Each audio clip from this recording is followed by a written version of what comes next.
बहुत समय पहले की बात है। कैलाश पर्वत पर भगवान शिव विराजमान थे।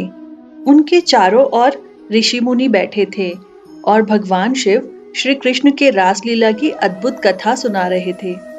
जैसे ही कथा समाप्त हुई, माता पार्वती मंद मुस्कान के साथ शिवजी के पास आई और उनसे विनती की, हे प्राणनाथ, आपने मुझे धर्म, नीति, योग और श्री कृष्ण भक्ति की कई ग्रंथों की बातें बताई हैं। अब मेरे हृदय में लालसा है राधा रानी की महिमा सुनने की। कृपया वो दिव्य कथा सुनाइए जो पुराणों में भी दुर्लभ है। पार्वती जी की बात सुनकर शिवजी गंभीर हो गए।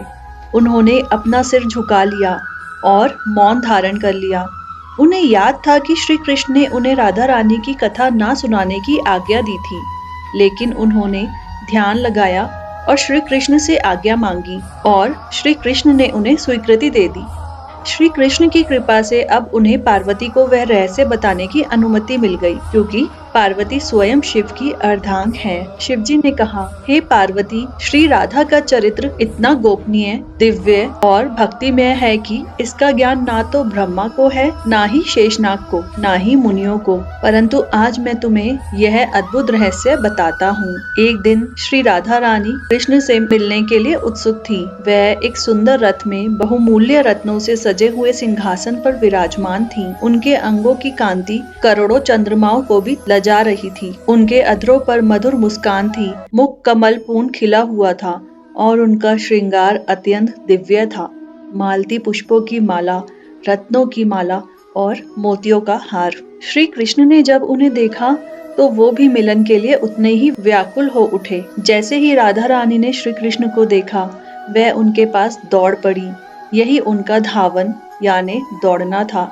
इसी कारण वह राधा नाम से जानी जाती हैं। रा का अर्थ होता है प्राप्त करना और धा का अर्थ धारण करना। जो रा का उच्चारण करता है वह मुक्ति को प्राप्त करता है और जो धा का उच्चारण करता है वह श्री हरि के चरणों में पहुंच जाता है। राधा वह जो श्री कृष्ण की आराधना करती हैं और श्री कृष्ण जो राधा के, दोनों एक दूसरे के आराधक हैं।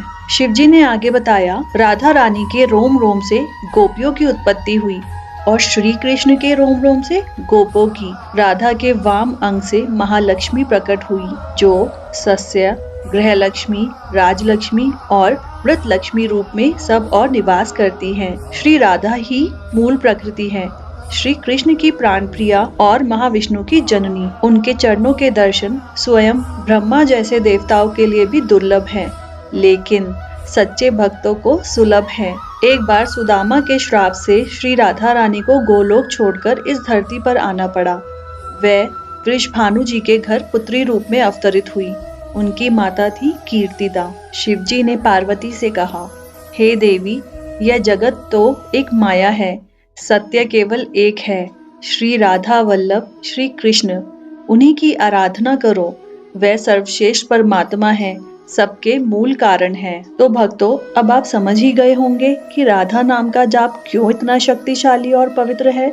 यदि आप राधा रानी के नाम का सच्चे मन से स्मरण करते हैं तो समझ लीजिए कि श्री कृष्ण की कृपा भी अब आप पर बरस रही है। अगर आपको भी यह दिव्य कथा अच्छी लगी हो तो वीडियो को लाइक करें, कमेंट में जय श्री राधे जरूर लिखें और चैनल को सब्सक्राइब करना ना भूलें। जय श्री राधे।